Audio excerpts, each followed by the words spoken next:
of a not-for-profit organization. As always, please stay with us. I'll read the Buffalo News, and we're coming up in just a moment. The following program is intended for listeners who are blind, have low vision, or another print disability that makes reading, holding a book, or turning a page difficult or impossible. The content is copyrighted by the respective publishers. For more information, please visit us on the web at nfradioreading.org.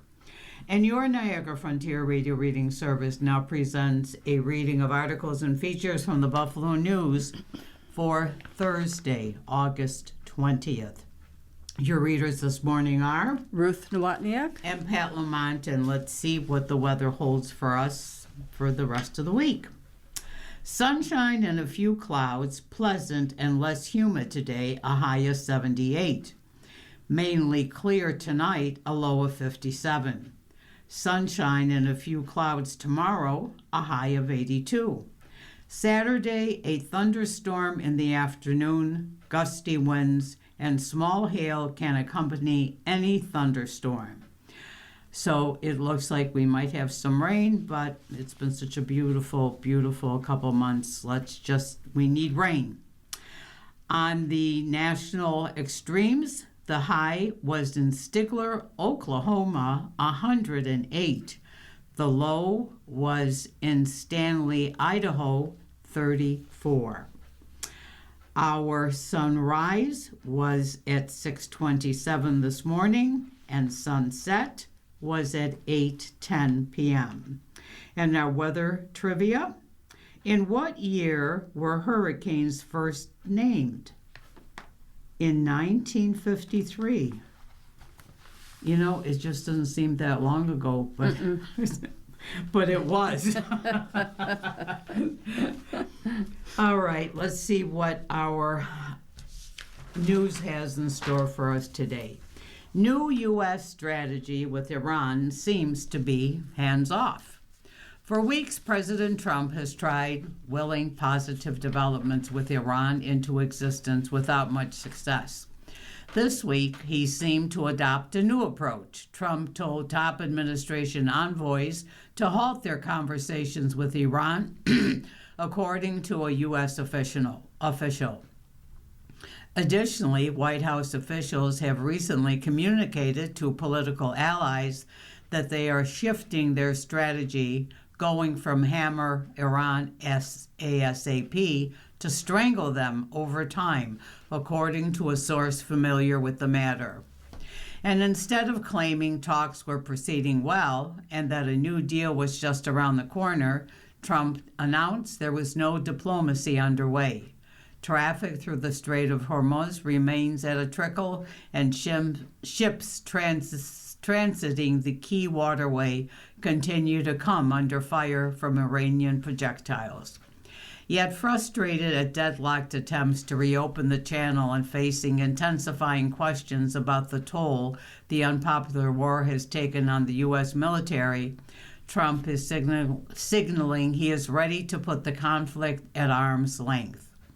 Officials said Tuesday that Trump's instruction to his negotiating team, which includes Vice President Vance and envoys Steve Witkoff and Jared Kushner, to not engage with Tehran, came after some positive discussions with the country. But Trump has still been unsatisfied with Tehran's unwillingness to bend to his demands, officials said. He wants to wait until the country's leaders signal fresh willingness to strike the deal he is seeking before re-engaging. Kushner on Monday offered a more optimistic assessment of the negotiations during a trip to the Middle East. He said in an interview on Fox News that conversations between the U.S. and Iran were probably more robust than ever, adding the American team was talking with various figures within the regime. They're engaging in a very strong way, and that's quite positive, he said, adding, we are having very positive and active conversations. Iran officials have repeatedly declared it untrue that they are engaging in direct talks with the United States. Trump had previously vented anger at the denials, saying Iran was playing games and that officials were eager to strike a deal in more private conversations. And behind the scenes, Trump has grown displeased at the emerging contours of the arrangement Iran is attempting to work with Oman on managing traffic through the Strait of Hormuz, according to people familiar with the matter. He lashed out at Oman this week, threatening to hit the Gulf nation with bombs, even though it has acted as a strategic partner to the U.S. for decades. I don't think they behaved very well, but we'll handle them very easily, just like we do all others, he told reporters in the Oval Office on Monday. Both Iran and Oman have coastlines along the strait, and the deal, as described by regional officials, would denote control to each country on traffic going in and coming out of the Persian Gulf. There are concerns inside the White House that the plan, which hasn't been finalized, could harden Iran's control over the waterway. Some officials believe Oman has been more favorable to Iran than to the U.S. in the negotiations. Among the proposals that Trump and senior U.S. officials oppose, the collection of fees on vessels looking to transit the strait, Trump has insisted no tolls or other payments can be allowed, but some versions of the deal that have circulated include charges related to environmental protection or security. That is not how Trump envisions the channel working. He wants a deal that would fully restore the passageway to its pre-war status, which saw unrestricted traffic flowing through the international waterway. His administration has repeatedly said allowing any nation to assert control over the strait would set a dangerous precedent. Restoring traffic in the strait has become the central challenge of the war, even though Trump claimed this week his chief goal is still to prevent Iran from obtaining nuclear weapons. The U.S. is expected to soon slap crushing new sanctions on Iran, perhaps as early as this week, officials have said. Military officials, including Defense Secretary Pete Hegseth, have said American forces in the region are prepared to enforce the U.S. blockade of Iranian ports into perpetuity.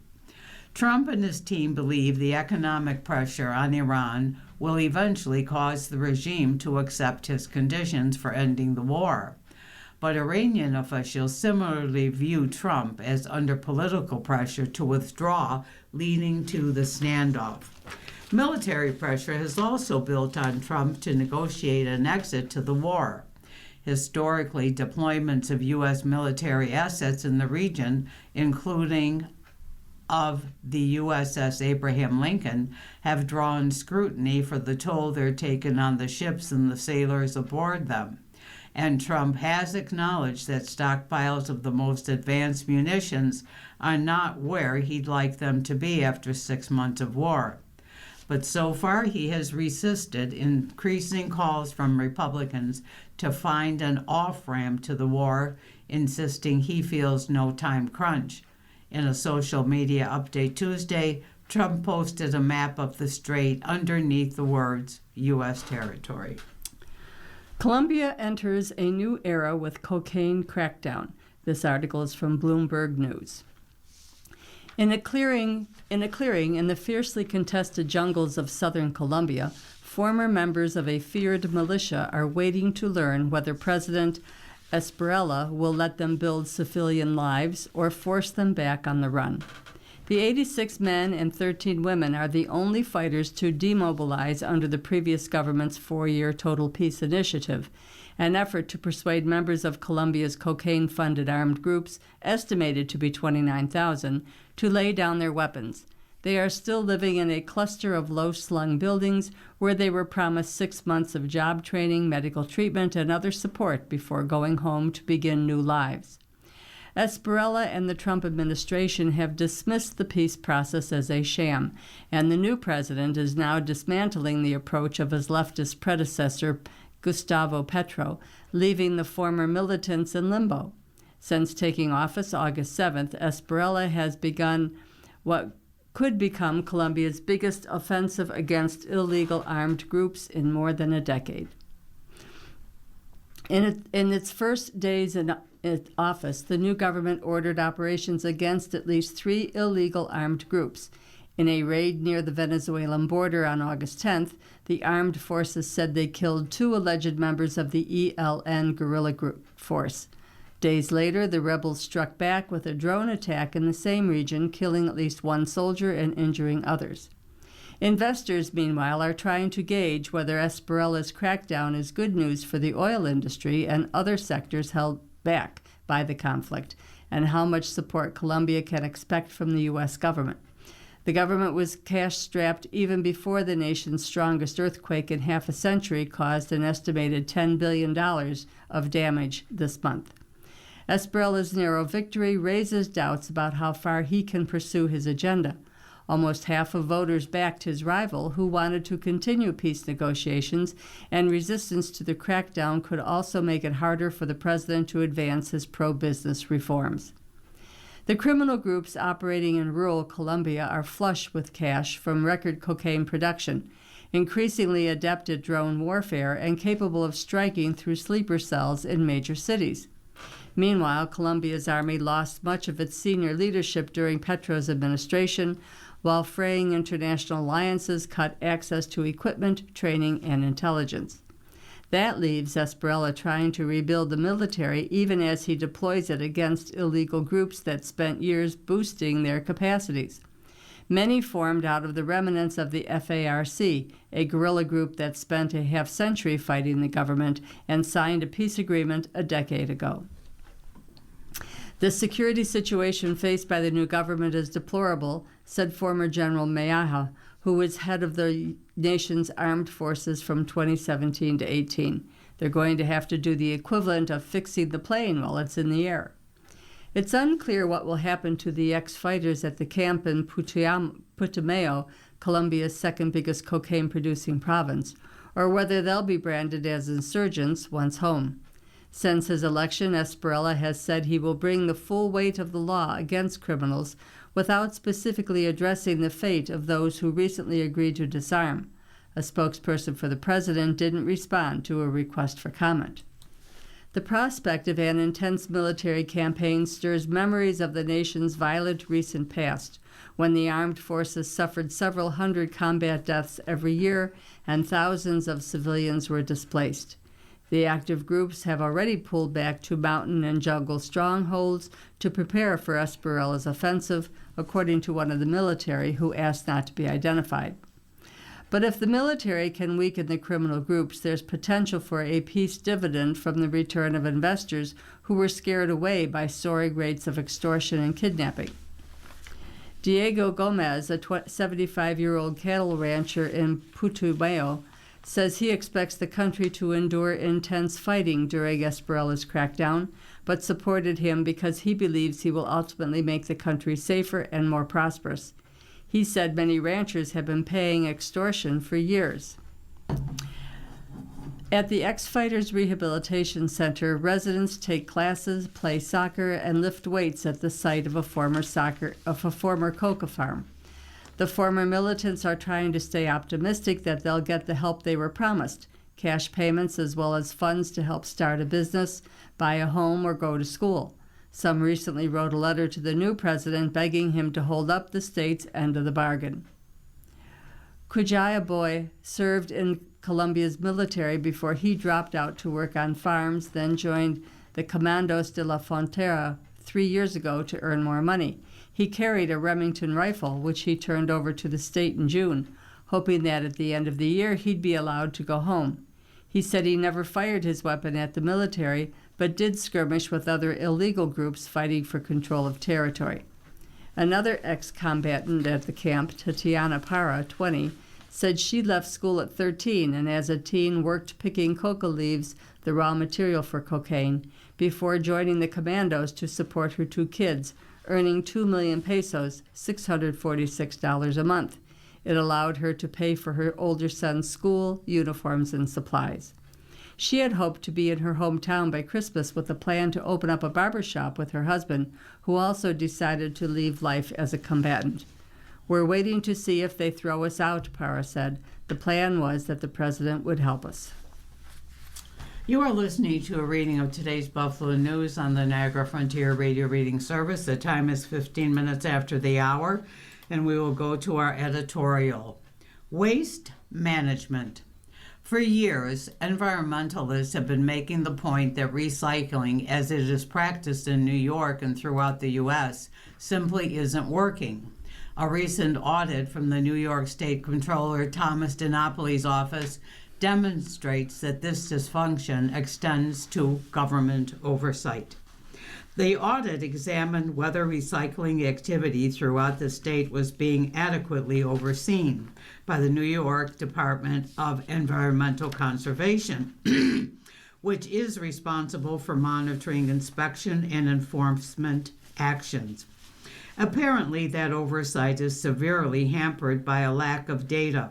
Between January 2021 and December 2023, the period examined, auditors found missing reports, inaccurate data, and inconsistent oversight of recycling facilities.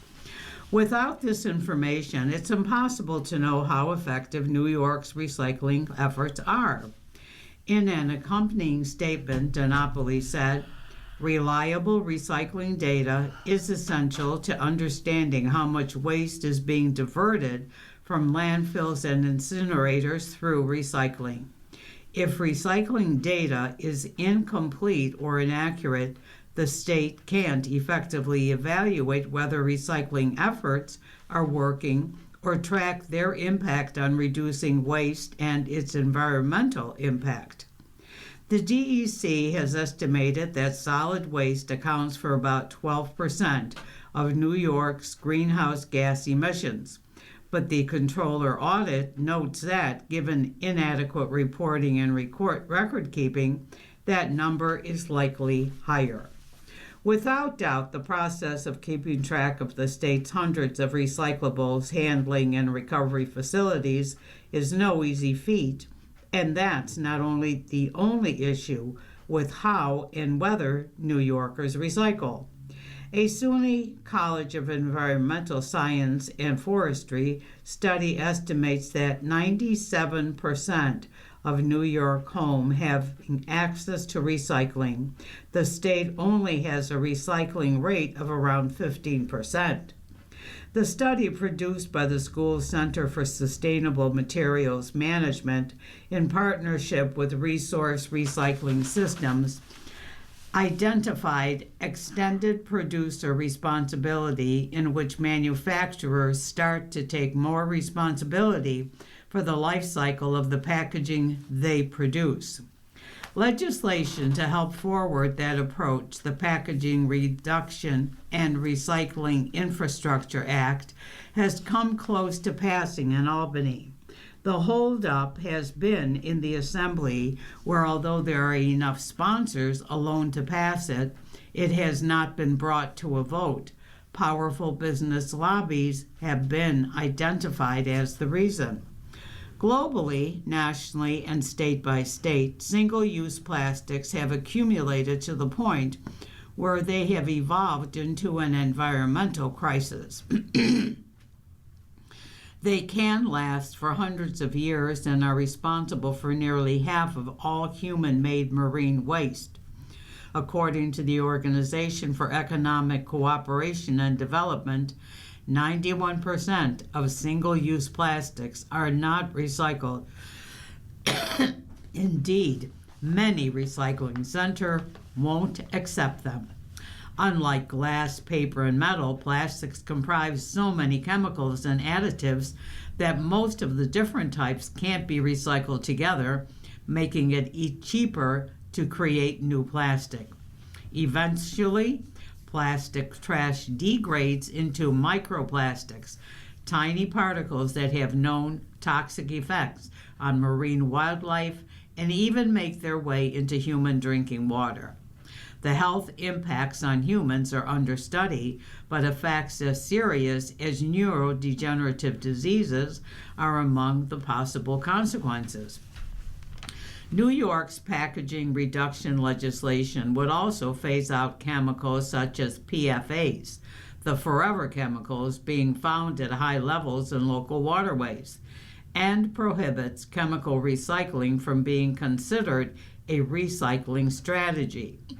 Chemical recycling subjects plastics to high heat, releasing toxic chemicals like benzene, mercury, and arsenic.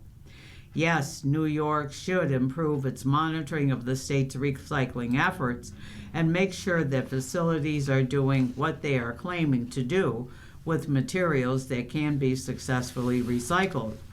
But it is equally important to reduce the plastic waste that cannot be recycled and is causing environmental pollution and human health harms across the state. Our Another Voice article is on agriculture. It's written by Zach Bodoin of Lakeview, who is a candidate for District 11 of the Erie County Legislature. He writes, farmers should be in on land use discussion. Erie County's 918 farms, mostly family farms, work about 142,000 acres and produce $192 million in goods. They are the backbone of the South Towns, where many communities have their own right-to-farm laws. Yet the county lost 8.4% of its cropland and 16.8% of its pasture land between 2017 and 2022. Statewide, New York lost nearly 364,000 acres of farmland and almost 2,800 farms in 5 years, the steepest farm losses the state has seen in decades. With costs climbing, the pressure keeps building. A proposed $19.46 billion data center in Genesee County, a proposed $2 billion AI campus in the former Tonawanda Coke site, a hyperscale project eyeing the Lake Erie shoreline in Portland in Chautauqua County. What doesn't go to development is being consolidated as private equity, real estate investment trusts, and corporate investors treat farmland as an asset class, squeezing out the family farms in the middle. Albany has noticed. New York just enacted the nation's first statewide moratorium on new hyperscale data centers, pausing permits for the largest projects for up to a year, while the state studies their impact on power, water, and communities. But a pause is a window, not protection. When the clock runs out, the pressure lands back on towns like ours. Erie County's right to farm law turned 26 in January. It was written before AI infrastructure became a land use question. The county's own Agricultural and Farmland Protection Plan reports that 23 of the county's 25 towns have adopted right-to-farm laws of their own. The tools exist. They are just decades old, built for different threats. We should protect farms and farmers while they're still farming, not after the farm goes under and a data center wants to buy the land. The legislature should revisit and strengthen the right-to-farm law and set up a right-to-farm committee that meets where the farms are in places like Eden, Evans, North Collins, and Gowanda, to hear directly from farmers about what would keep the next generation on the land. Farming is not a leftover land use waiting for a better offer. It is a $192 million of this county's economy and the daily work of hundreds of local families. Our farmers deserve a seat at the table, not the chopping block. And our editorial cartoon today is from Adam Zeigler of the Buffalo News. It is one frame. It is two men dressed in fine suits in a ballroom, and they are crying tears, so much so that there's water on the floor. One of them on his suit has fiscal conservative, and the other gentleman on his suit has economist. The fiscal conservative is holding a newspaper that reads, $1 billion needless White House renovations, $37.5 billion Iran war. The Economist has a newspaper that has the headline, National Debt, $40 trillion. And the sign above the room that they're in is Trump's new ballroom, B-A-W-L room, not B-A-L-L room. Clever. Our first opinion piece is by Lisa Jarvis. Lettuce is likely safe, but the system isn't. Lisa Jarvis is from Bloomberg Opinion. For the last month, Americans have viewed their lunchtime salads or even a single crisp leaf of iceberg on their burger as a possible threat. Could it harbor Cyclospora, the explosive diarrhea-causing parasite that by early August had sickened thousands, hospitalized hundreds, and led to 2 deaths? In Michigan, the epicenter of the Cyclospora outbreak, cases are on the downturn, yet our national fear persists. It didn't help that the Centers for Disease Control and Prevention recently widened the scope of the outbreak to 15 states, nor is it comforting that the root cause of the outbreak is still a mystery. Adding to the chaos is a separate recall of products containing potentially salmonella-tainted jalapenos. Michigan health officials recently said people could go back to their normal produce handling habits, and food safety experts told me the tainted products should be well out of circulation. Still, getting consumers to understand the state of their salads, not to mention trust health officials' messaging, reflects a larger truth of foodborne outbreaks. Finding definitive answers is still a clumsy, challenging process that desperately needs investment to improve.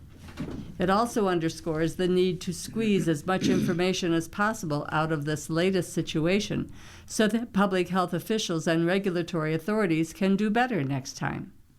Perhaps the biggest lesson for U.S. consumers is that a large, complicated food chain has consequences.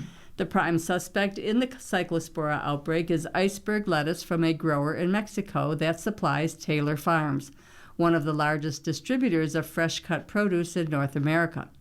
When a problem filters through such a giant supplier, it can affect many people across many states and create a traceability nightmare. Any delay in tracing a contamination back to the source also make it harder to pinpoint its cause, lowering the chances that food safety experts can suggest changes that might prevent the next outbreak. Researchers want to know where the problem began so they can teach farmers better growing processes. That requires knowing whether the pathogen was introduced in the water used to irrigate crops, accidentally sprayed on plants, circulated through the water used to wash the lettuce, or if it might have surfaced through a contamination on adjacent property, explains Camilla Neal, an expert in microbial food safety at the University of Delaware. Improving the detection technologies will require investment. Meanwhile, some of this confusion could have been alleviated by a new FDA policy that requires companies to keep closer track of how food moves through the supply chain and speeds up the deadline for reporting that data. Infuriatingly, that food traceability rule was meant to take effect this past January, but was delayed under industry pressure until 2028. The FDA has reportedly assured Americans that the U.S. has the safest food supply in the world. Even if that's true, it certainly doesn't feel that way to Americans contemplating their choices at the grocery store or their local fast casual chain. This outbreak is laying out a blueprint for health agencies to do better. Now let's hope they act on it. You are listening to a reading of today's Buffalo News on the Niagara Frontier Radio Reading Service. The time is 29 minutes after the hour, and we'll continue with our opinion pieces. Next, coming from Gautam Mukunda of Bloomberg Opinion. Big business bought political influence, and the bill is due. Brunswick and Echelon Insights asked registered voters in late June what they would tell America's CEOs if they had the chance. Only 3% said anything about politics. Before any leaders breathe a sigh of relief, the same poll asked about contributing to the president's new White House ballroom. That was the most damaging thing a company could do, worse than endorsing his policies outright, at a net negative of 37 points. The bill for using money to buy political influence is about to arrive, and CEOs who think the safe course is staying out of politics will find that they have already signed for it. This is a problem facing every large company in America, and it's really three problems. There's this administration, which has shown that it's willing to inflict real damage to any company that fails to bend to its wishes. There's the public, which is watching how companies respond, and there's whoever holds the White House next who will inherit the same power, along with the record of who paid what and how much. What protects the company from the first makes its position worse with the other two. Start with why this is happening, noting that no law caps what a president can raise for a nonprofit like the Ballroom Trust or his presidential library, and most of it requires no public disclosure of who gave. The Wall Street Journal reported on July 30th that President Trump calls his fundraiser most nights to ask which companies have written checks and which haven't, that he often tells her to raise the size of the ask to as high as $50 million, and that he supplies the names frequently of people who just met with him. Executives described understanding that their money buys access. A CEO with a merger under review wasn't being asked because he supported the president's politics. There was one right answer, and the CEO knew it. The checks write fast, but the damage is permanent. The White House published the ballroom donor list in October. Amazon, Apple, Microsoft, Google parent Alphabet, Meta, Lockheed Martin, and Palantir sit alongside Harold Hamm, who founded Continental Resources. Google's money took a different route. Its parent company settled Trump's lawsuit over YouTube's suspension of his account for $24.5 million, minus $22 million of which went to the ballroom. Senator Elizabeth Warren, a Democrat from Massachusetts, and Representative Dave Min, a Democrat from California, wrote in December to 7 companies with antitrust business pending before the administration and released the answers a month later. Amazon, for one, said it had been talking to the fundraising group since August 2025 about giving amounts and about the dinner plan for donors. Then the ground moved. The party that business chose to work with is now deeply unpopular with Democrats, our favorite to take control of the House in the midterms. But voters don't see business as an innocent bystander. Brunswick asked them to place industries on the political spectrum, and oil and gas came back 52 points, Republican, banking 27, technology 19. 65% of those same voters said businesses should be politically neutral and have concluded they aren't. Nor will business find many defenders because the target of American anti-elite politics has moved. When online progressive publication The Argument surveyed 3,000 registered voters in late July and asked who counts as elite, professors didn't qualify. I'm a little hurt.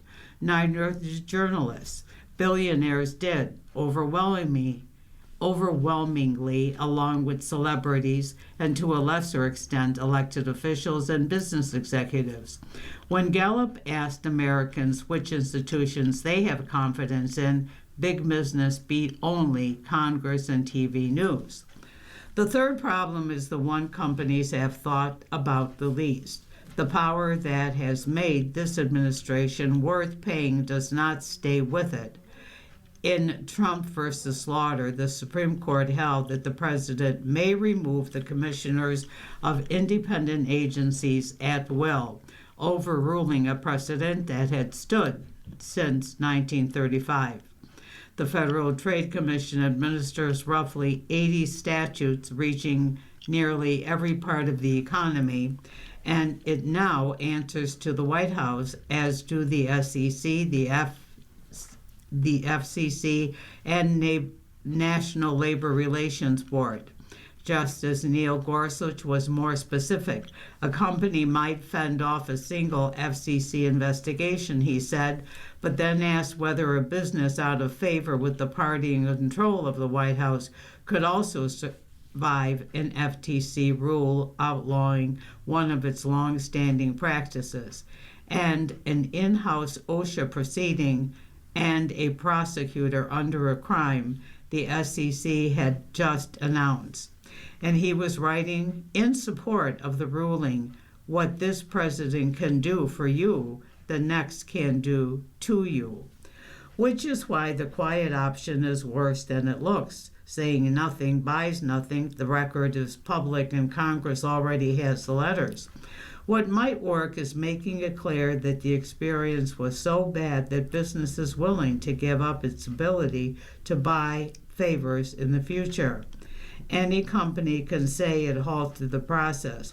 Only one willing to lose the ability to spend it is saying anything worth listening. Business' most important political weapon has been money. Pushing to limit its influence is one move that reads the same way to shareholders, customers, and future Congress. The Trump administration changed the rules of American politics, and the business community reaped tax cuts and deregulation. The bill will come soon, and it will be much larger than a ballroom donation. Democrats might not win in November, but the record doesn't expire. The weapons don't go away, and whoever holds the White House and Congress next will find both waiting and have the chance to write the new rules. Their shape will depend on whether business is in the room or the price of admission is saying something now while saying it still costs something. And our last opinion piece is by David Schultz, who is from the Fulcrum. An age floor and no ceiling in Congress doesn't work today. Dianne Feinstein's visible decline in her final years in office, Lindsey Graham's sudden death, Mitch McConnell's own recent hospitalization and his halting explanation of it afterward. 3 senators, 3 separate incidents, no obvious connection between them, except that the saga of these 3 senators is really one story about the problem of not knowing when to step down. That framing asks the right question of individual leaders, but it assumes the problem is a matter of personal judgment. I think that gets the American version of this problem backward. Congress's age problem is not a string of individual judgment calls. It is a structural feature of the Constitution itself, and it is quietly reshaping who gets represented in American government. The Constitution sets a floor for federal office and no ceiling. A representative must be at least 25, a senator must be at least 30. A president must be at least 35. Nothing in the document says how old is too old. Combine that asymmetry with the enormous advantages of incumbency, better name recognition, fundraising networks, committee seniority, and the result is predictable. A Congress that can start young but never can age out. It can only age up. The 119th Congress is the 3rd oldest in American history, with an average member age of nearly 59 and a Senate averaging in the mid-60s. This is not a temporary blip. It is the natural output of a system with a gate on one end and no gate on the other. The consequences fall heaviest on the young. Voter turnout among Americans under 30 consistently lags well behind every older age cohort. When a 22-year-old looks at Congress and sees almost no one who has recently lived through what she is living through, student debt, the entry-level job market, climate anxiety, the particular texture of coming of age during a pandemic, the message received is not subtle. And the institution has the same problem in reverse. A body where the median member age came of age decades before smartphones existed, will struggle to intuitively grasp the interests of a generation that has never known anything else. A representation gap this wide compounds. What is striking, looking back at the Constitutional Convention itself, is how little thought the framers gave to any of this. The age floors were barely debated at all. When George Mason argued for the minimum age of 25 to serve in the House, his reasoning was almost entirely personal. He said that if pressed, he would have to admit his own political opinions at 21 were, in his words, too crude and erroneous to merit any influence on public measures. James Wilson pushed back, arguing there was no more reason to incapacitate youth than age, where the requisite qualifications were otherwise present, and warned that arbitrary age limits would damp the efforts of genius and of laudable ambition. The convention moved on. Delegates set 25 for the House, and 3 days later 30 for the Senate, in votes with almost no recorded debate at all. A rule now treated as self-evidently wise was, at the moment of its creation, closer to an afterthought. The framers never actually grappled with the other half of the question, whether there was also an age past which service becomes harder to justify, and whether a body with no answer to that second question can genuinely represent a country where half the population is under 40. We ask this question about nearly every other position of public trust and responsibility.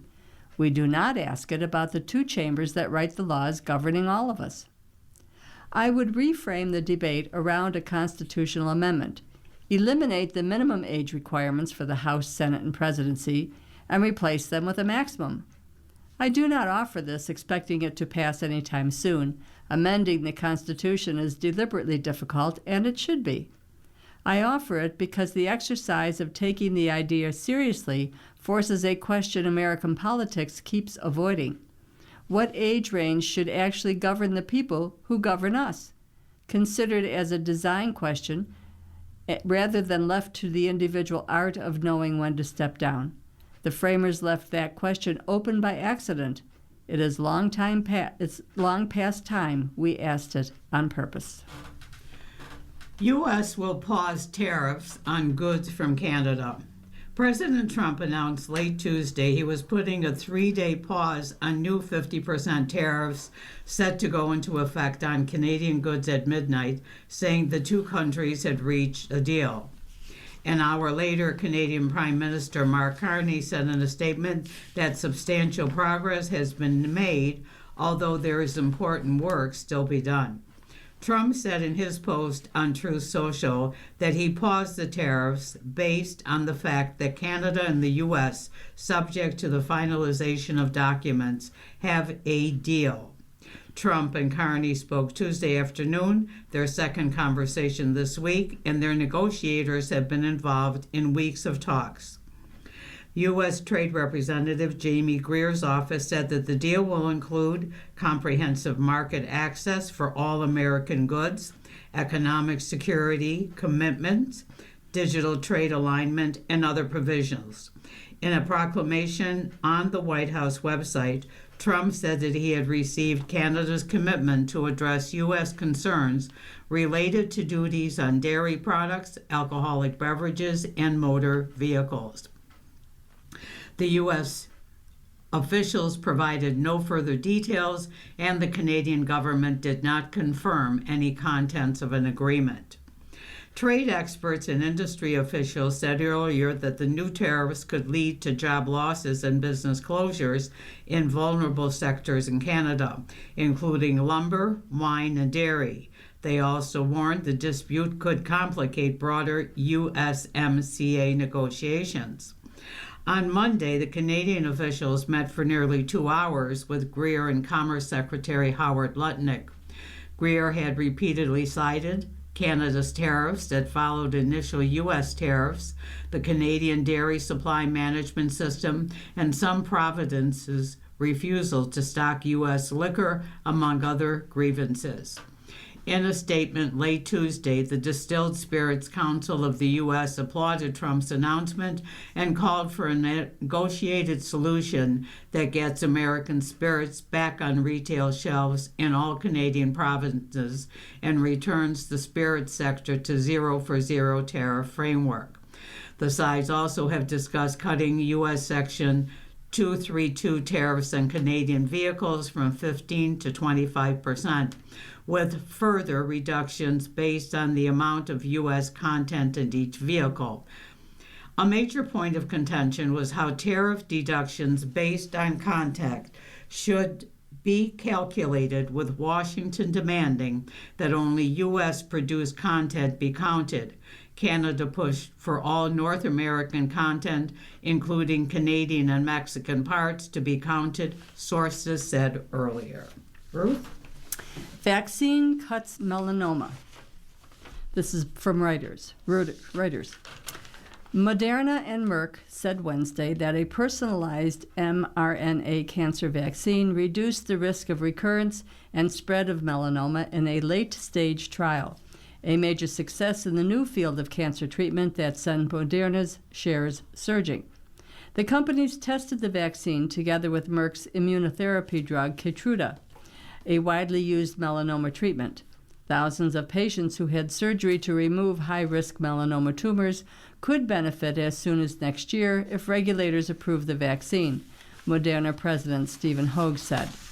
This is the first positive late-stage trial result for an mRNA cancer vaccine, which trains a patient's immune system to fight tumors by targeting specific mutations in those cells, and the first such study to know that adding a treatment to Keytruda worked better than that therapy alone. Merck, Moderna, and other companies are testing similar approaches against lung, breast, and pancreatic cancers. Karen Knudsen, CEO of the Parker Institute for Cancer Immunotherapy, said the Moderna results could signal a new era for treating solid tumor cancers. The positive hit here leads us to truly this next phase in immunotherapy. It is an auspicious start. The results signaled a reversal of fortune for Moderna, which struggled to generate new products beyond its COVID-19 vaccine and faced pushback over its mRNA technology from President Donald Trump's administration. U.S. Health and Human Services Secretary Robert F. Kennedy Jr. criticized the safety and efficacy of mRNA vaccines and cut mRNA vaccine projects by $500 million. Still, the National Cancer Institute continued to fund trials of cancer vaccines, including those based on mRNA. The vaccine, which is a personalized treatment, could be difficult to make and scale up commercially, though Hoge said Moderna is confident it can meet demand over the next few years. The companies did not provide detailed results, which they said they would share in an upcoming medical meeting. They do not yet have results on overall survival, a secondary endpoint in the trial that measures whether patients who receive the treatment live longer than those who do not. Melanoma is the deadliest form of skin cancer. In 2023, more than 1.5 million people in the U.S. were living with melanoma, according to the National Cancer Institute. As part of our newspaper reading, we now present the day's death listings. If you need further information on any of these names, please call us at 716-821-5555. We have no local death listings, only a national one, and that is Frank Beard, the Texas-bred drummer for ZZ Top for 56 years, has died. He was 77 years old. The band's representative shared in the statement to USA Today that Beard died Monday while in hospice care at his ranch in Richmond, Texas, with family members at his side. In early August, Beard dropped ZZ Top's The Big One tour due to health issues, with replacement drummer Michael Monaghan stepping in.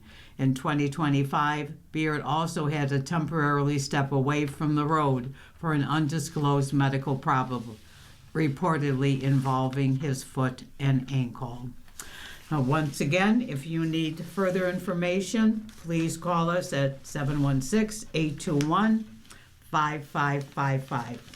And because we have some time, we're going to throw in another little article on world news. Anxiety gripping Pacific allies amid surprise U.S. pullback. The only remaining U.S. aircraft carrier patrolling the Pacific departed Asia through Singapore last week en route to the Middle East, marking the latest step in a steady drawdown of American military assets across the region. An armada of naval forces along a constellation of air defense and missile capabilities has been removed from a theater the Trump administration said just last year would be the battleground of the coming century.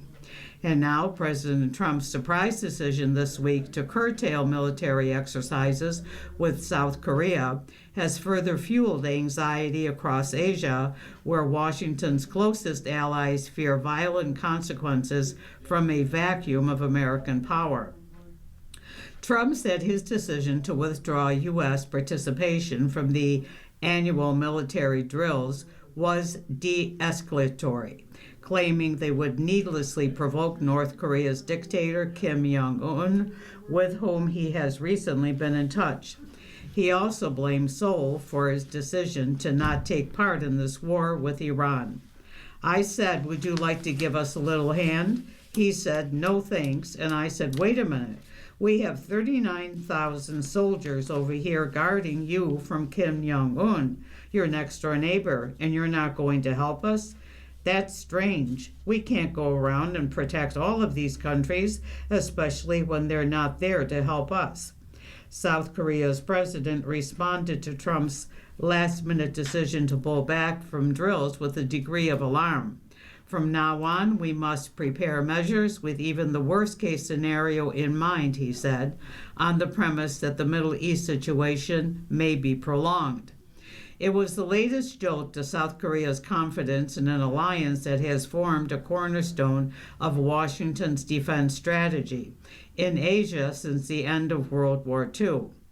The Pentagon has kept its THAAD missile defense batteries on the Korean Peninsula, but in March it moved some of the system's radars and forward-positioned interceptors towards the Middle East as the Iran war strained U.S. missile defense stocks. Analysts estimate the conflict has consumed more than 40% of the Pentagon's THAAD receptor inventory. The diversion was accompanied by the redeployment of dozens of combat and dry cargo ships, mine countermeasure vessels, and guided missile destroyers out of the region ahead of the departure of the strike group centered on the nuclear-powered USS George Washington, which is now on its way to the Middle East. Other U.S. allies in the region reacted swiftly to Trump's pullback from the Korean exercises. And now we'll go to our astrology article, Royal Stars. Happy birthday for Thursday, August 20th. You are sensible and have an analytical, problem-solving mind. You're friendly, but you also need time alone. You're sensible and have an analytical, problem-solving mind. The stars show the kind of day you'll have. 5 is dynamic, 4 positive, 3 average, 2 so-so, and 1 difficult. And looking over the astrological signs, everyone is either having a positive or an average day today. Aries, positive. You might be interested in unusual, powerful ideas today. Nevertheless, be aware that this is also a mildly accident-prone day for you. Tonight, explore. Taurus, so-so, average day. Yes, you're a financial wizard. However, today you have to be on your toes. You might be confused about something, financially speaking. Tonight, check your finances. Gemini, average day. You might genuinely want to help a friend today. You feel sympathetic. You also might be moved by philosophical or powerful ideas. Tonight, genuinely listen. Cancer, average day. Today you might have a strong desire to make improvements to your health or your job. This is coming from a desire for perfection, perhaps. Tonight, work. Leo, positive day. This is a romantic day for you. You're also in touch with your muse, which is why you can express your creative talents. Tonight, socialize. Virgo, average day. Your home routine might be interrupted today. A minor appliance might break down or a small breakage could occur. Tonight, relax at home. Libra, positive day. This might be a lovely day for you to shop for wardrobe items because your appreciation of beauty is heightened. A romantic connection might be powerful. Tonight, an interesting conversation. Scorpio, average day. Keep an eye on your money and possessions today because an element of confusion is present. You might feel generous and then later regret it. Tonight, check your belongings. Sagittarius, positive day. Your idealism is aroused and you might feel sympathetic to children and romantic partners. Tonight, you win. Capricorn, average day. You might be happiest today by being low-key and working alone or behind the scenes. Be realistic when dealing with a family member. Tonight, privacy. Aquarius, positive day. You might idealize a friend or want to help them in some way. Stay steady because something out of left field could impact a friendship. Tonight, friendships. Pisces, average day. People notice you today. They might admire you. They might even attribute qualities to you that you don't think you have. However, something unexpected related to home and family might surprise you. Tonight, you're admired. And today in history, in 1858, Charles Darwin co-published the first outline of a theory of evolution. He developed the theory further in the following year, published the landmark book On the Origin of Species. And in 1982, President Ronald Reagan ordered 800 Marines to Beirut to oversee the Palestinian and Syrian withdrawal during the Lebanese Civil War. Expected to be brief, the mission ended up lasting 17 months and resulting in the deaths of 262 U.S. service members. And in 1989, the bullet-ridden bodies of Jose and Mary Louise Kitty Menendez were found in their Beverly Hills mansion. Their sons, Eric and Lyle, were convicted of their murders. You're listening to a reading of articles and features from the Buffalo News for Thursday, August 20th on your Niagara Frontier Radio Reading Service. We'll return for more readings after this short break. Your readers today are Ruth Nowotny and Pat Lamont. If you're listening to this publication online, you're probably using our website, a podcast player like Spotify or iTunes, a streaming service like Siro, or a smart speaker. Did you know that we now have a dedicated app that can be downloaded to any mobile device, like a smartphone or tablet, for free? App users can conveniently access our live stream and any episode of our podcast easier than ever. To download the app, just type NFRRS in the search window in the Apple App Store or in the Google Play Store. Contact us anytime if you have any questions by calling 716-821-5555, extension 5. Thank you.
We'll continue now with our reading of articles from today's Buffalo News. Your readers are Pat Lamont. and Ruth Nowotniak. And I just found out it's National Radio Day. So listeners out there, I wish you a happy Radio Day. And we go to a city and region section. West Seneca Board okays housing plan for former mansion. And this is written by Jonathan Epstein, who's a news staff reporter. A former mansion in West Seneca is on the way to becoming an affordable housing complex. With 2 dissents, the Town Planning Board last week gave the green light to plans for the West Seneca Apartments, a 75-unit affordable multifamily housing project at 2544 Clinton Street that was once the home of the founder of Maleki Meats.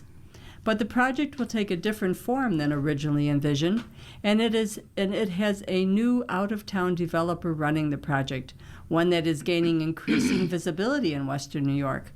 Philadelphia-based Penrose LLC, developer of the Commodore Perry homes and the proposed affordable housing project at the North Odd Block at Canalside. The 12.7-acre site on the north side of the street backs up to Cayuga Creek, east of Harlem Road and the Niagara Thruway split from the mainline thruway. The property includes a 2.5-story mansion with portico columns that was originally constructed as a residence by the Buffalo Diocese and later occupied by Polish immigrant Joseph Maleki, founder of Maleki Meats. It was acquired in April 1970 by Freezer Queen Foods and converted to office space, and was later owned by United Foods, Inc. and Buffalo Crushed Stone. In 2016, it was purchased by a limited liability company that leased it to its current occupant, educational publisher Rosen Publishing Group of New York City. But it is now being sold again for the new project. Penrose, which recently took over the project from Rochester-based Home Leasing, plans to renovate the mansion back into apartments while extending the driveway and constructing a 3-story apartment building on vacant land behind it.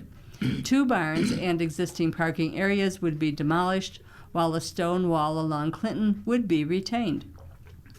Plans by Labella Associates call for the 24,078-foot square mansion to become 9 one-bedroom, 4 two-bedroom, and 2 three-bedroom apartments. The larger L-shaped building with 75,900 square feet would include 15 one-bedroom, 25 two-bedroom, and 20 three-bedroom units, plus a community room, fitness center, lobby, office, reception, and maintenance. In all, the site would have 24 one-bedroom apartments, 29 two-bedroom units, and 22 three-bedroom apartments. Financing will include 9% low-income housing tax credits through New York State Homes and Community Renewal to support lower rents. The project also includes new sidewalks, a playground, a patio, 170 parking spaces, fire safety components such as 2 additional fire hydrants, and stormwater management facilities. The site was already rezoned for commercial office building to residential, and the town granted a special use permit for the multifamily project in 2025 and again in February. It has faced a long review and extensive questioning by the town board and the planning board. When they came before us, they weren't the best prepared, and I don't think they've been the best prepared even now, Town Supervisor Gary Dixon said. There was some frustration on the part of the planning board. There certainly was frustration on our part when they came before us, and it's never a good idea to leave the planning board with questions in its mind. Last week, 2 planning board members peppered Home Leasing Development Manager Angela Eckholz, now with Penrose, with questions about life safety features, snow clearing, emergency access, and potential loss of power during winter storms, as well as the impact of the project on schools if additional students need more services. There are a multitude of life safety issues that have not been addressed, so asking for a contingent approval that we'll get back to you simply does not fly, Board Member Joseph Sherman said. This is not a good project for the town because nothing has been addressed in these life safety issues, and I'm not in favor of it. Eckholz and project manager David Johnson of Labella noted that such questions are usually examined by the fire department, which already reviewed and approved the plans. But Sherman said that, even so, I'm not satisfied. So why did we get comment from the fire department if the planning board can override? Johnson asked.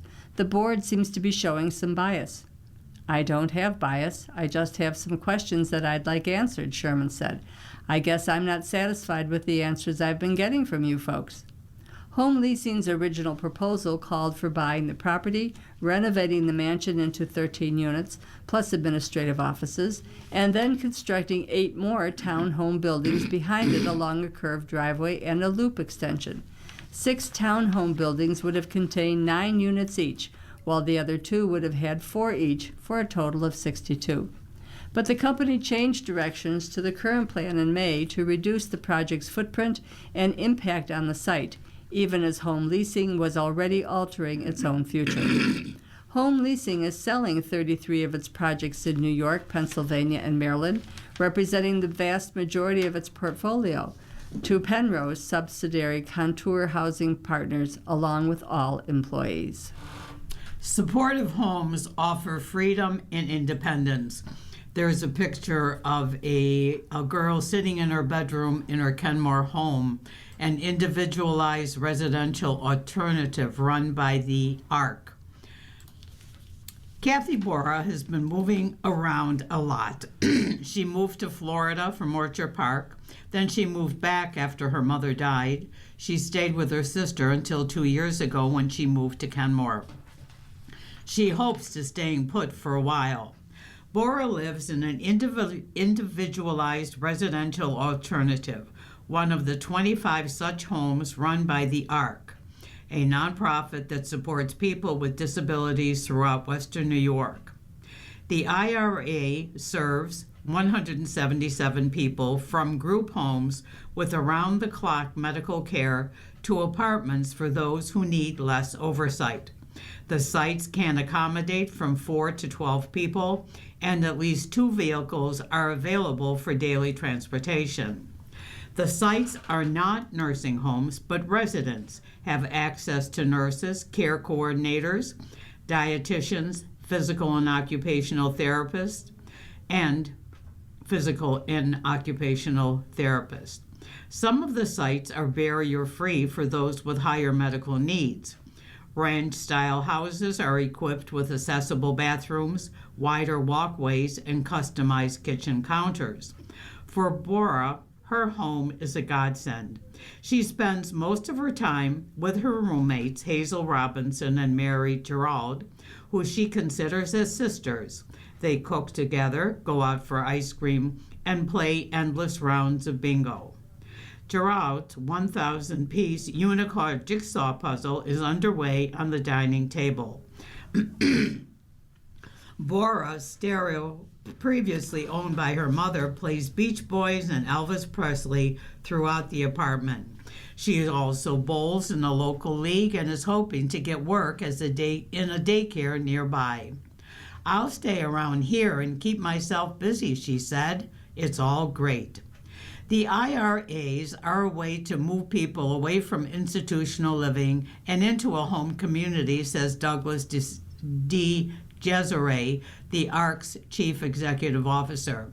The turnover rates are low. Some have lived there for around 30 years, but they can also be a transitional place for people with disabilities to learn the skills they need to go on to live independently in their own apartment.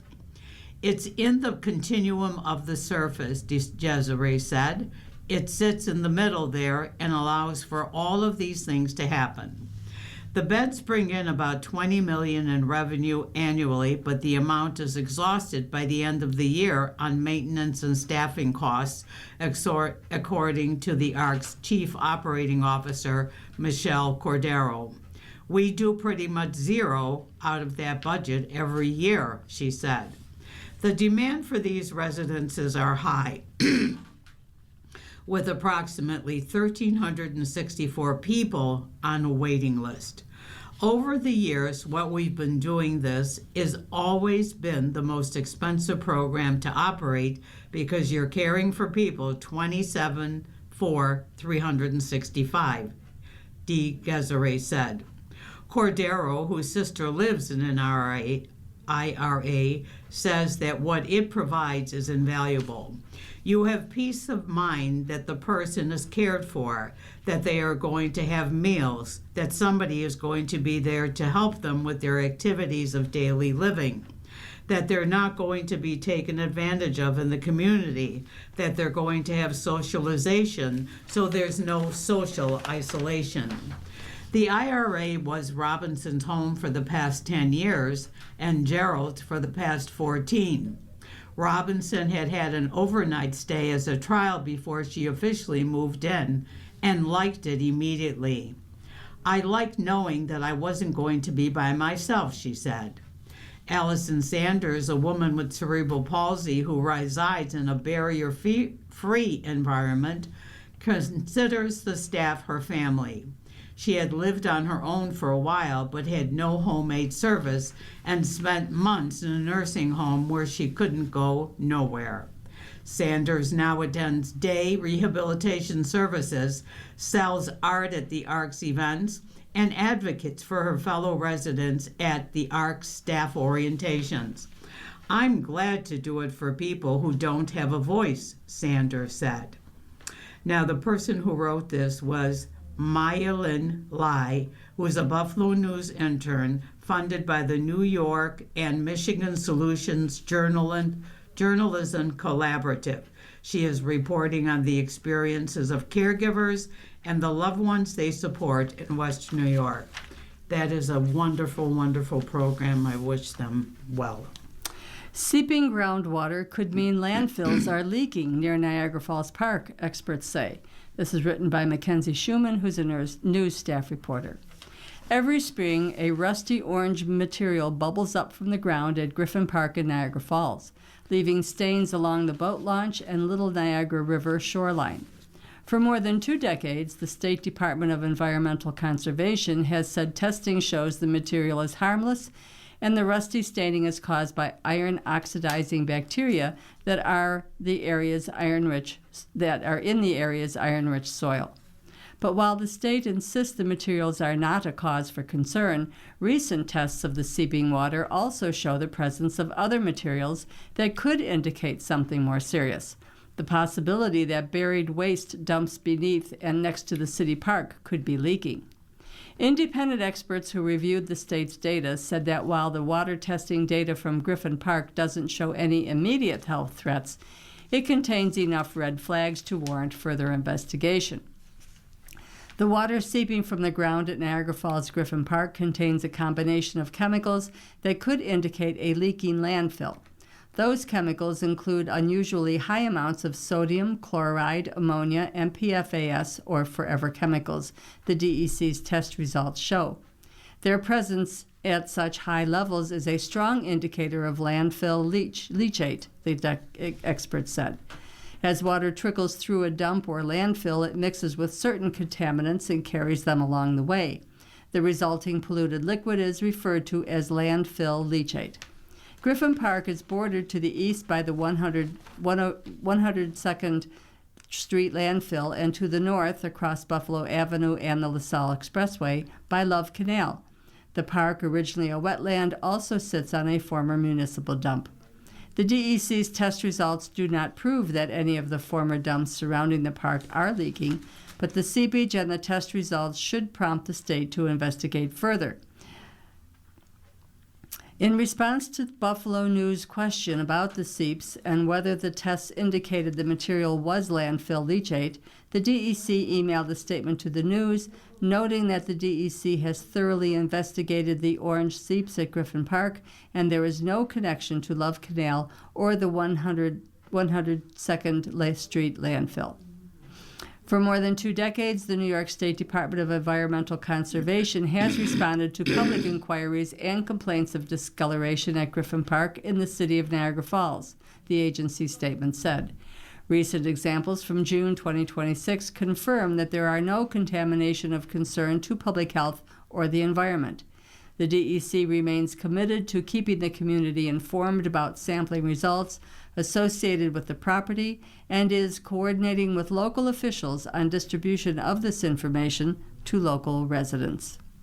The DEC has tested groundwater wells in Griffin Park as well as material bubbling from the ground near a sidewalk directly adjacent to the public boat launch. The highest iron concentration in 2 water samples taken by the agency in June was 36.7 milligrams per liter from the groundwater well just south of the park's parking lot. The result was similar to DEC tests from 2022. Iron levels in well water typically range from 0.5 to 10 milligrams per liter. New York's limit for iron drinking water is 0.3 milligrams per liter, although that standard is based on the metal's effects on taste, odor, and color rather than its health effects. Townsend, an expert in solid and hazardous waste management, said the iron levels were not what first caught his attention when he reviewed the 2022 results. The 2026 results were not available when the news interviewed him. Instead, he pointed to the sodium and chloride concentrations in the groundwater and surface water. In the Niagara River, sodium levels typically hover around 9 to 18 milligrams per liter, according to research from Environment and Climate Change Canada, a Canadian federal agency. You're listening to a reading of today's Buffalo News on your Niagara Frontier Radio reading service. The time is about 15 minutes past the article, and we will go to our sports page. Our first article, Growing Confidence. This is a Lance Laskowski article. And, And Why the Bills Signed Veteran Nose Tackle in the Middle of Camp by Lance Laskowski. After his coaches evaluated practices for nearly 3 weeks, Buffalo Bills general manager and president of football operations Brandon Beane made a roster move Tuesday to improve the depth at the center of his defense. Greg Gaines, a veteran nose tackle with 7 seasons of NFL experience, joined the Bills on a 1-year contract following a tryout at the team's facility in Orchard Park. Gaines, 30, spent the past 3 seasons on the Tampa Bay Buccaneers, for whom he started 9 games and recorded 64 tackles. In a corresponding move, the Bills released defenseman lineman Tommy Akingbesote, who played 12 snaps in their first preseason game. The Bills recently learned that one of their candidates to make the roster as a defensive lineman and nose tackle, Fedarian Mathis, will be suspended 3 games to start the NFL season. Mathis is competing against Dwayne Carter and others to fill an important depth role behind Deion Walker. Jim Leonhard, their new defensive coordinator, will not use a nose tackle in every sub-package, but the position is important enough for Beane to add competition ahead of Buffalo's preseason game Saturday in Cleveland. After trailing Mathis on the depth chart early in training camp, Carter's opportunities have increased during the past 2 weeks of practice. Carter played 19 snaps in the Bills' 29-14 win over the Panthers to open the preseason Saturday.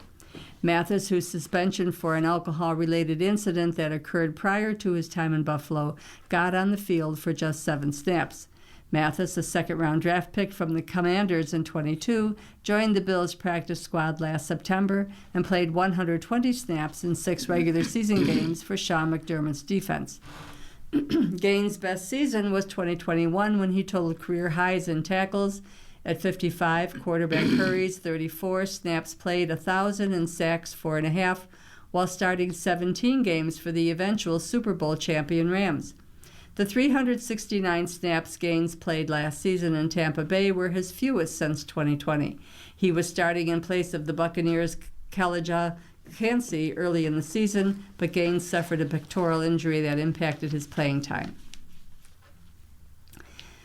Extra points. The Browns no longer have one of the best edge rushers in the NFL history, Myles Garrett, but their defense still will present a challenge for Josh Allen and the Bills during the joint practice Thursday in Berea, Ohio.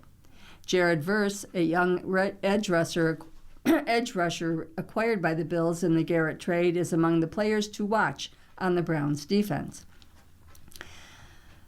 If Shedeur Sanders starts for the Browns in the preseason game Saturday, Deshaun Watson will play the third quarter, said Cleveland coach Todd Monken. The Bills may face 4 quarterbacks in the game because the Browns also plan for rookie 6th-round draft pick Taylon Green to make his first appearance as a pro. Bills coach Joe Brady is scheduled to speak to reporters Thursday prior to the joint practice. Though Brady has not addressed reporters since following the preseason opener, Monken told the Cleveland media that the two sides agreed not to play most of their starters in the game if they are satisfied with the joint practice. And we'll continue with the Bills and seeing what Jay Skursky has to say. Landon Jackson's transformation is easy to see. The Buffalo Bills defensive lineman is listed at 264 pounds on the team's roster, but that number needs to be updated. Jackson is playing closer to the 285 pounds he weighed in college, and the weight gain this offseason hasn't come from Pittsford Dairy milkshakes at training camp. Jackson has noticeably gained muscle mass as he looks to carve out a role on the defensive line after a rookie season that was all but lost to a knee injury.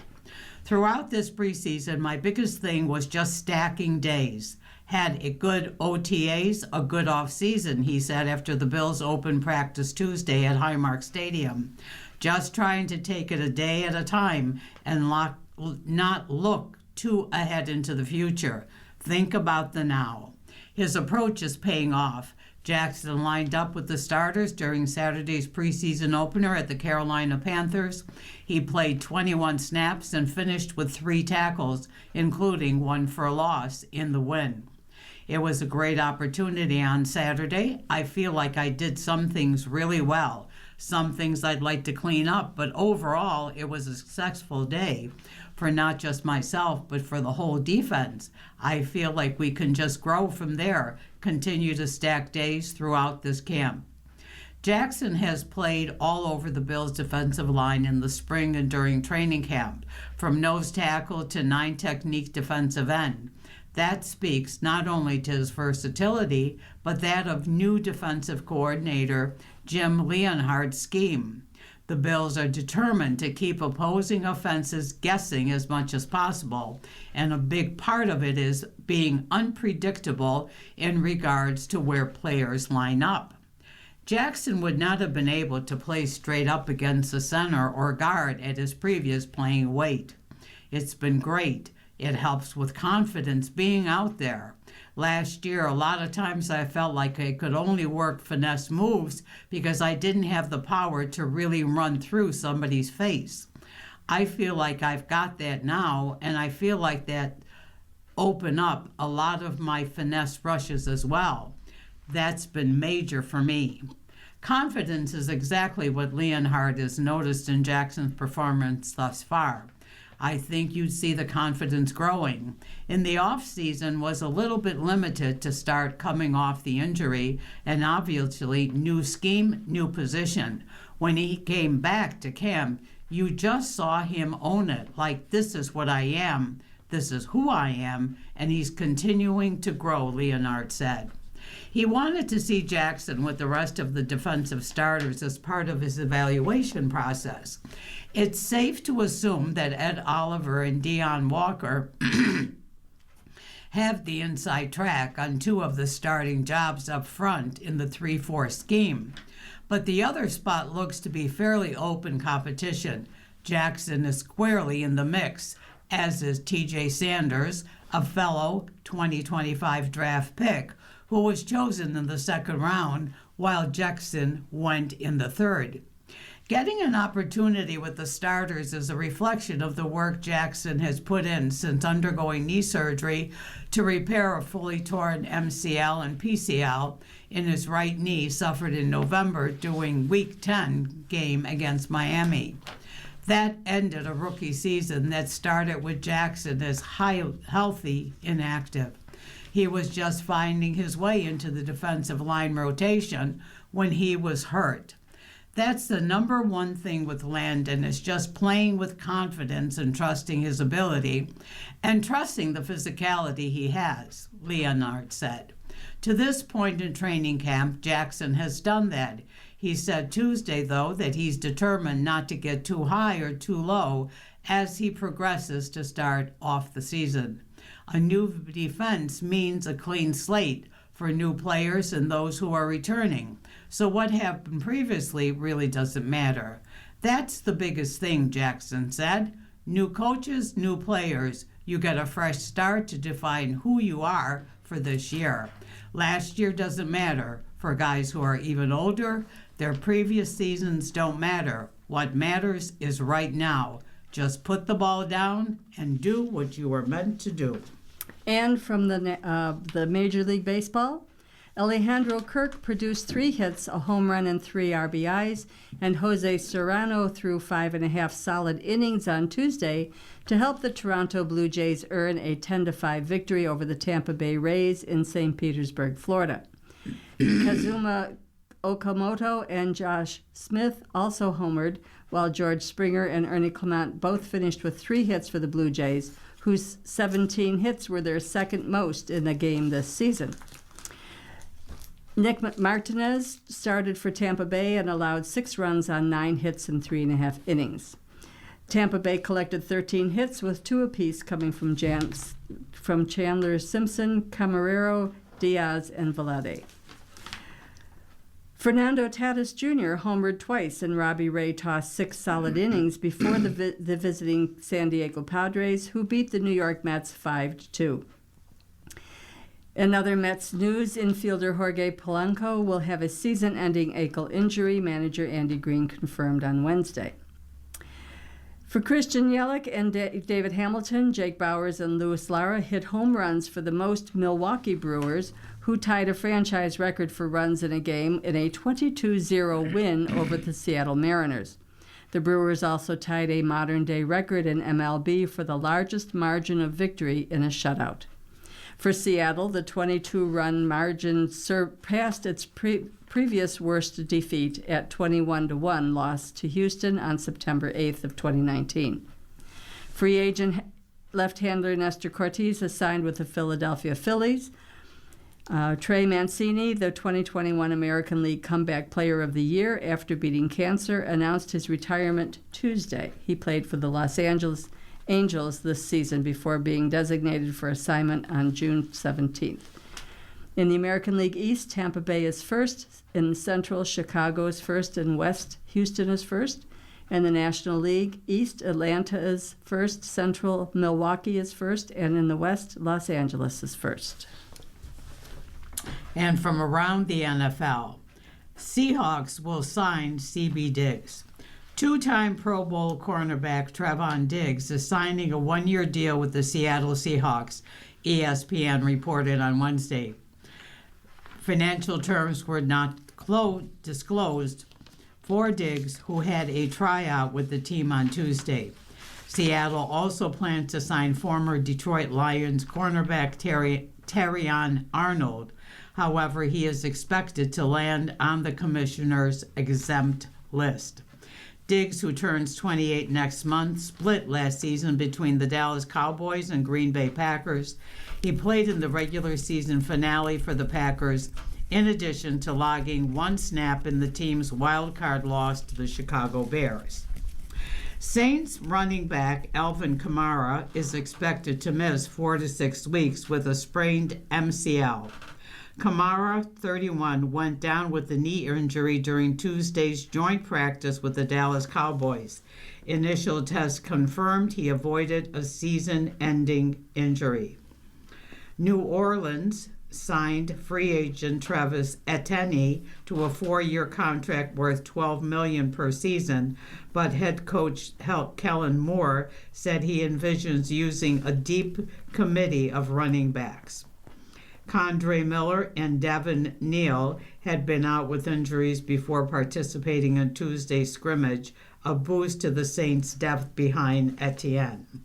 And the Jacksonville Jaguars are acquiring guard Daniel Falele from the New York Giants in exchange for a late-round pick in the 2027 NFL Draft. Multiple media outlets reported Wednesday. The reported trade comes on the heels of Jaguars guard Patrick McCarry's recent back surgery. Falele, 26, started every game at guard for the Baltimore Ravens the last 2 seasons and joined the Giants as a free agent in April. The 6'8", 370-pound Australian has made 66 career appearances, 35 starts since joining the Ravens as a fourth-round draft pick in 2022. You're listening to a reading of today's Buffalo News on your Niagara Frontier Radio reading service.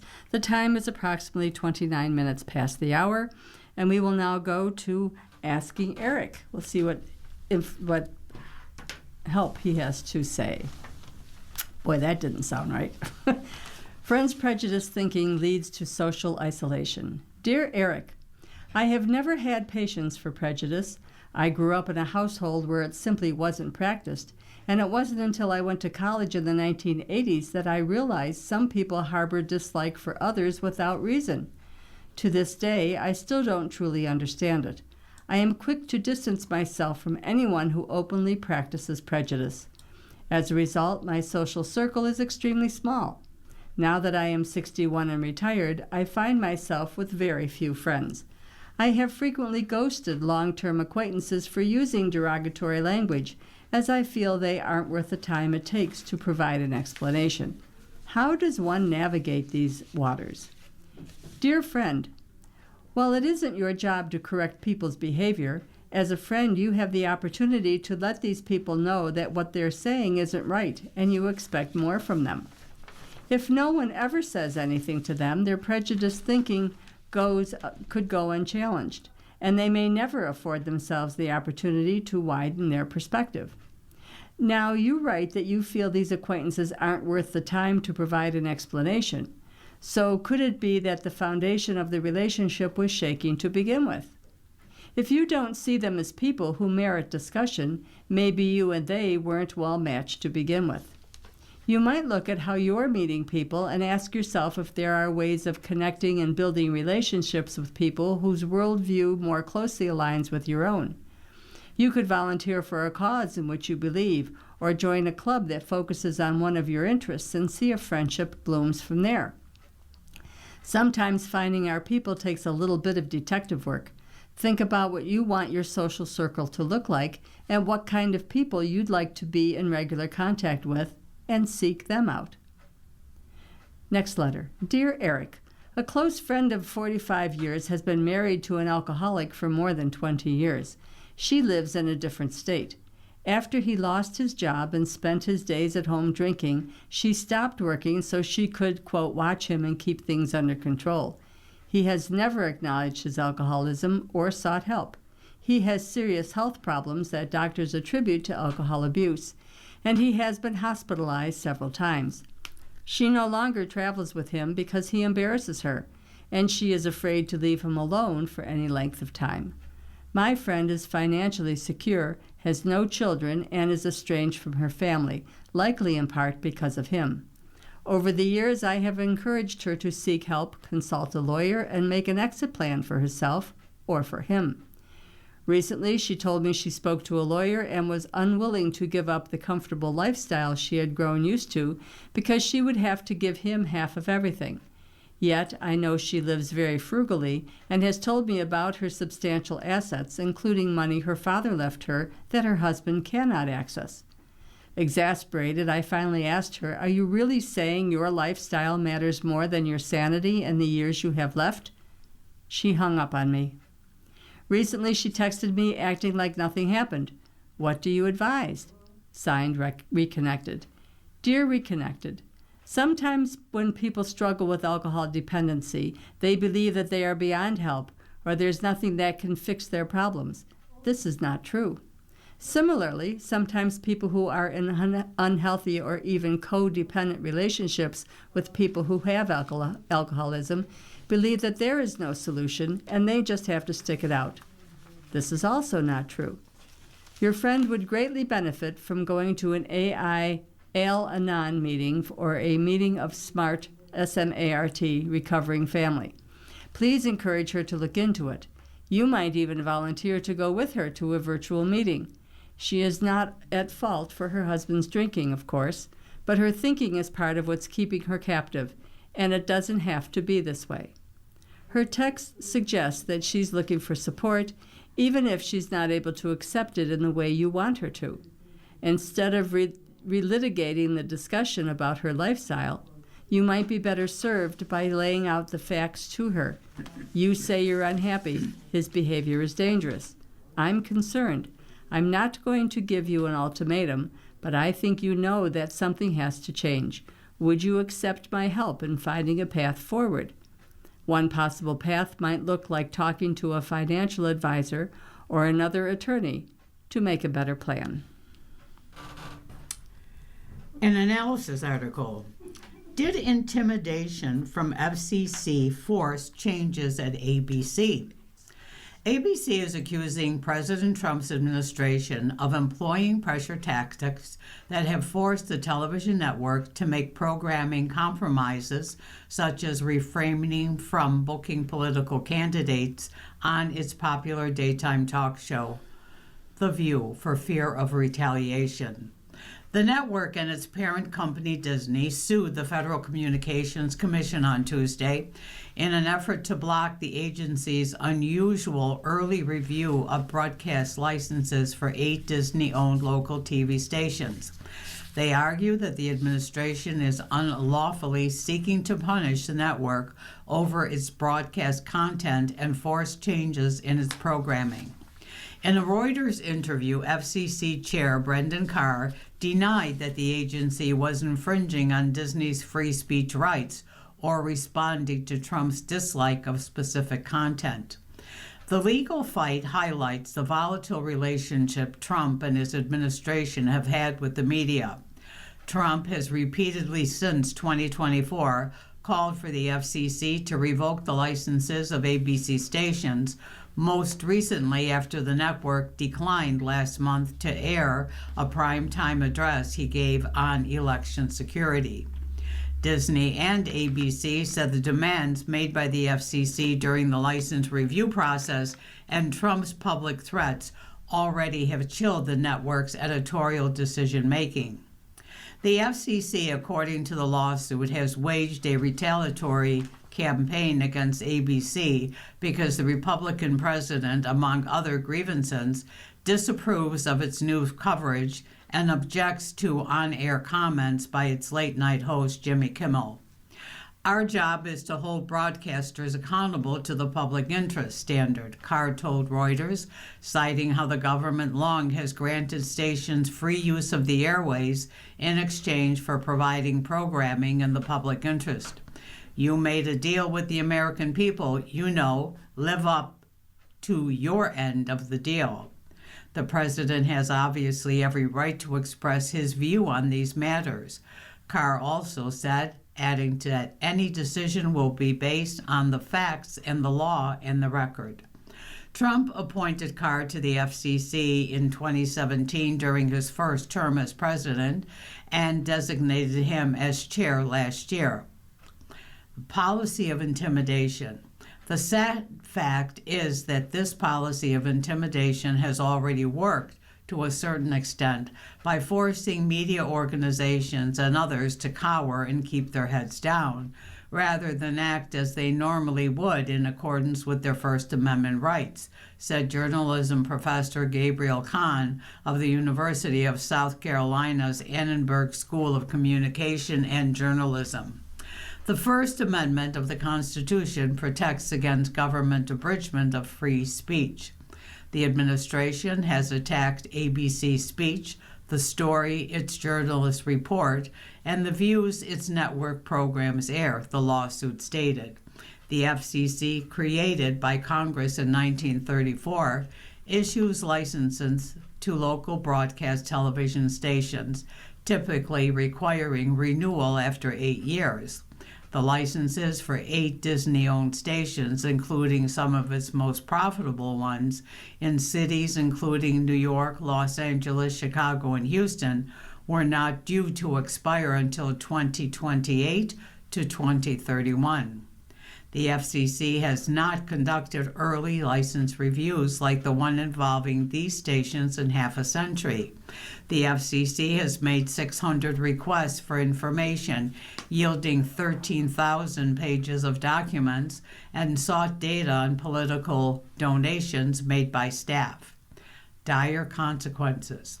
The FCC's license review means the network cannot afford to ignore the consequences of any decision that might anger the administration or the FCC chairman, the lawsuit stated.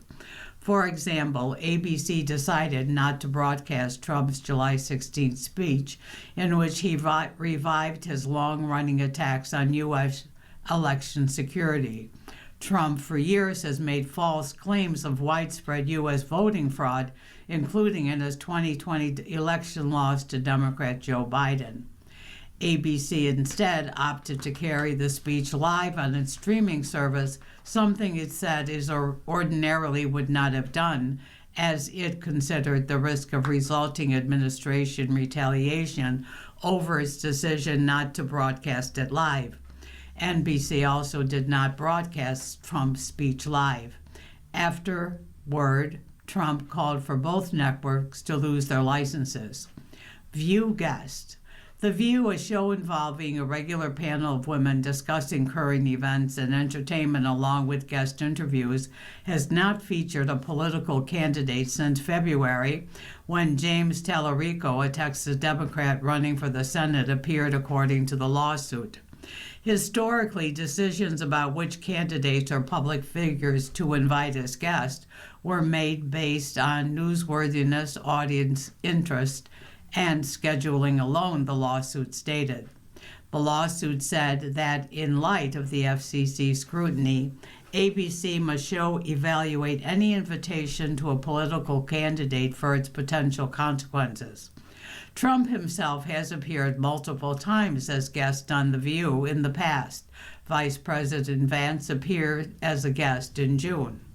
Tallarico's appearance triggered an FCC inquiry into whether it violated federal equal time rules that require broadcasters to provide the same opportunity to all qualified candidates.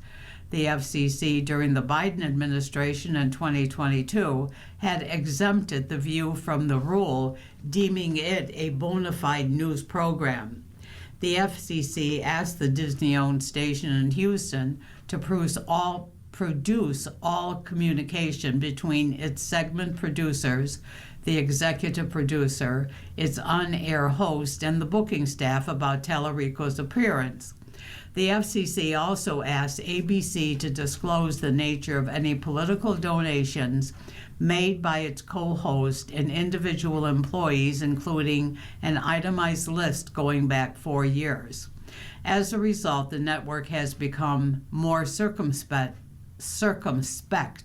about booking political candidates as guests on The View or even broadcasting video clips that could constitute appearances, the lawsuit stated. The Annenberg School's Khan said the lawsuit illustrates how federal agencies under the Trump administration have been weaponized to go after perceived enemies.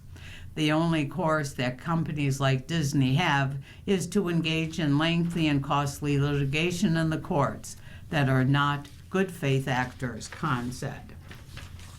People with disabilities decry Medicaid income limits. This is from KFF Health News. Erica Carter is passionate about her job. She has 7 acres of flowers and vegetables to show for it. Carter's specialty is reeling in grants to support students in the Omaha Nation School District, where she is a finance manager. One grant allowed the school system in one of Nebraska's lowest income counties to pay students to maintain it. It's the first time they get a paycheck in their life, she said. Carter, 41, is paralyzed from the chest down, an injury she's lived with since a fall in her early 20s. It didn't slow her down as she built her accounting career and got a master's degree in human resource management. But in late 2023, Carter of Sioux City, Iowa, got a letter from that state's Department of Health and Human Services. It said that her income was too high for her to stay on Medicaid and that she might lose her benefits in 2 weeks if she didn't take action. States are scrambling to get ready for a new federal requirement to double-check that many people on Medicaid qualify for the benefit by showing they are working, volunteering, or studying for at least 80 hours per month. Politicians' focus on requiring work has angered many people with disabilities who have Medicaid and say current policies that apply to have them the opposite effect, making them choose between working or receiving benefits.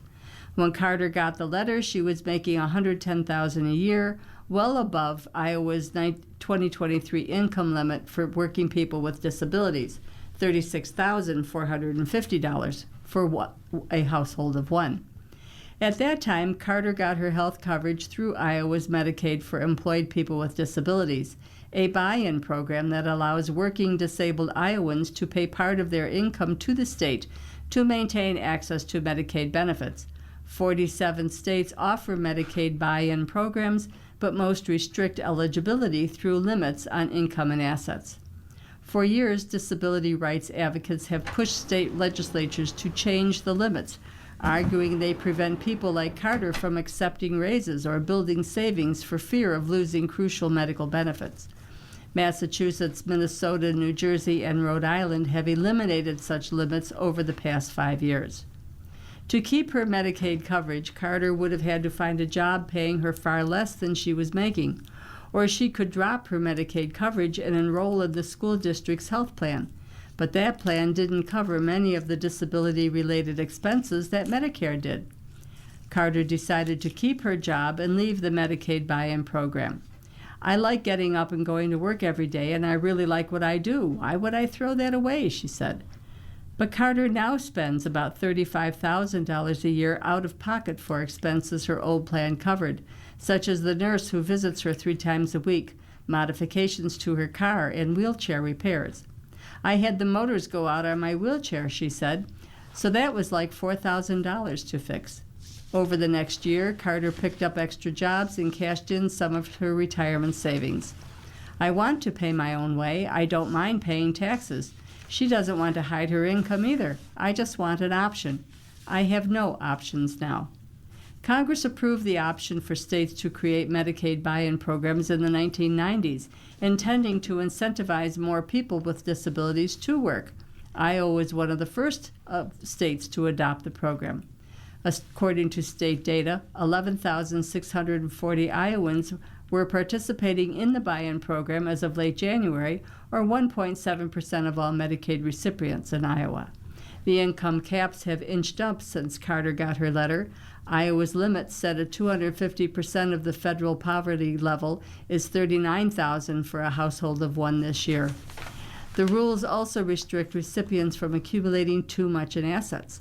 The current cap is $12,000 for an individual or $24,000 for a married couple, excluding some assets such as a primary home or vehicle. Carolyn Crow, a public policy manager at the Iowa Developmental Disabilities Council, said the limits can prevent disabled Iowans from reaching their goals. Work full-time and be able to buy a house, live in the community, buy a car, she said. Those limits placed on what they can earn and save are keeping them from doing that. Crow's organization, which has counterparts in every state, is federally funded and advocates for people with disabilities. In Iowa, such advocates are asked legislatures to drop the hard limits on income and assets. Instead, they suggest that disabled Iowans pay 6% of their income to buy into the Medicaid program, an approach modeled after the 2024 Tennessee law that created a Medicaid buy-in program with no income and asset limits. Tennessee is waiting on the federal approval before starting its program. In recent years, these efforts have built bipartisan support and gained traction.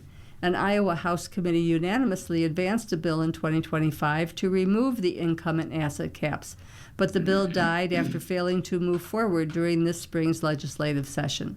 State legislatures now face federal reductions in Medicaid spending, estimated at more than $900 billion over 10 years, as part of the One Big Beautiful Bill Act. Alice Burns, an associate director of KF's program on Medicaid and the uninsured, said the specific worry is that buy-in programs, though they're a small part of the larger Medicaid system, could increase overall Medicaid spending if eligibility changes. Data centers are top of mind, but what are they?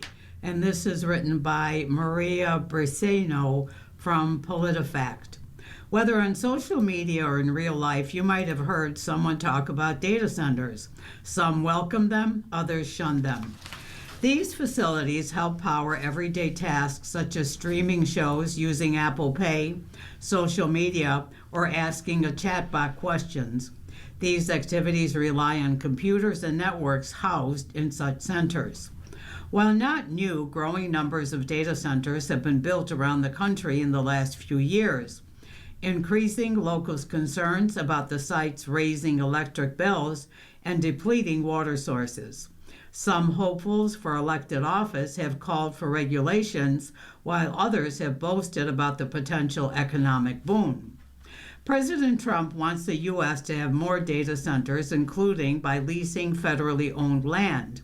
His administration is easing federal regulations to accelerate approval processes and the construction of new infrastructure to power those facilities. An overview. The term data center generally refers to the physical building that houses powerful computers, usually thousands of them, data storage systems, and networking equipment. These facilities are active 24/7, storing and managing the data associated with different web applications and services.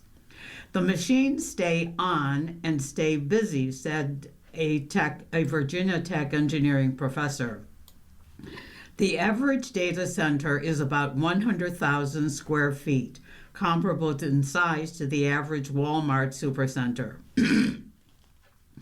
The first data center in 1945 housed the world's first programmable computer designed to calculate U.S. Army artillery fire during World War II.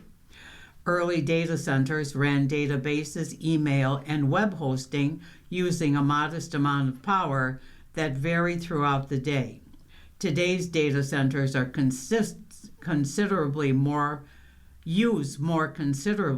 electricity because of the larger amount of information they process. What do data centers need? They need electricity to operate and cooling systems that use water to keep the equipment from overheating. A typical AI data center consumes as much electricity annually as 100,000 households. The largest data centers under construction will demand 20 times that amount, the International Energy Agency estimated in 2025. In 2024, data centers worldwide consumed about 455 terawatt hours, or about 1.5% of the world's total electricity use, according to the agency. The Lawrence Berkeley National Laboratory, a federal research center, in the June report said by 2030, the total power demand for data centers would account for 9.75% to 15.3% of that year's total electricity consumption. The facilities use fresh water, usually from local municipal water systems, to cool the computers. Other types of water, such as salt water, could clog the damage equipment as the water evaporates and leaves behind salt and other mineral deposits. The centers have large air conditioning units, fans, and chilled water pipes that cool the computers, which generate a lot of heat while continuously running. And the AI link. Artificial intelligence allows computers to perform human-like tasks, including perceiving, reasoning, learning, and problem solving. An AI system trains on enormous amounts of data. Everyday digital communications like the internet, banking, healthcare systems, cloud computing, gaming, and websites all use remote servers and therefore data centers, said a professor at Rochester Institute of Technology. AI hardware changed the scale and type of computing and intensity normal people use them. He said a shopping website may require relatively little computer power for each request it gets, but training a large AI model can involve thousands of specialized processors operating together for an extended period of time. He also said that when large numbers of people send requests to an AI system and expect immediate responses, it requires substantial computing power. Affecting a community. Data center supporters say the facilities can create temporary jobs for construction workers and electricians and full-time employment for technicians, security staff, and facility managers. The facilities also generate revenue for local or state governments through property sales and use taxes. A July national poll commissioned by American for Responsible Innovation found that registered voters were most concerned about the center's water use, potentially subsidizing them with tax dollars and paying higher electric bills. Residential electricity prices have risen in the last 5 years, and data center demand is a big driver in some areas. Multiple news outlets have reported that people who live near data centers hear constant noises from facilities. Residents in Virginia, Michigan, and Wisconsin have complained about the persistent hum of their communities. New York Times reported that some of the noises are ultra-low frequency sound waves, not audible by humans, but vibrations can still be felt. The Times said some residents reported chronic sleep deprivation, insomnia, and other health issues. Ruth? You've been listening to a reading of articles and features from the Buffalo News for Thursday, August 20th. We read the Buffalo News live on weekday and Sunday mornings at 9 a.m. and rebroadcast at 4 p.m. For more information, call 716-821-5555. Your readers today have been Pat Lamont and Ruth Nowotniak. Thank you for listening, and happy Radio Day. If you or people you know shop at any of the Dash's supermarkets, please save Dash's register tapes for radio reading. Our agency receives $2 for every $100 in Dash's register tapes. Radio reading has raised thousands of dollars so far. Anyone can drop off their Dash's tapes to the Niagara Frontier Radio Reading Service at 1199 Harlem Road, Cheektowaga, between William and Clinton Streets. Or Dash's tapes can be mailed to the Niagara Frontier Radio Reading Service at 1199 Harlem Road, Cheektowaga, New York, 14227. Any questions on Dash's tapes for radio reading? Call us at 716-821-5555, and thanks for caring.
following program is intended for listeners who are blind, have low vision, or have another print disability, which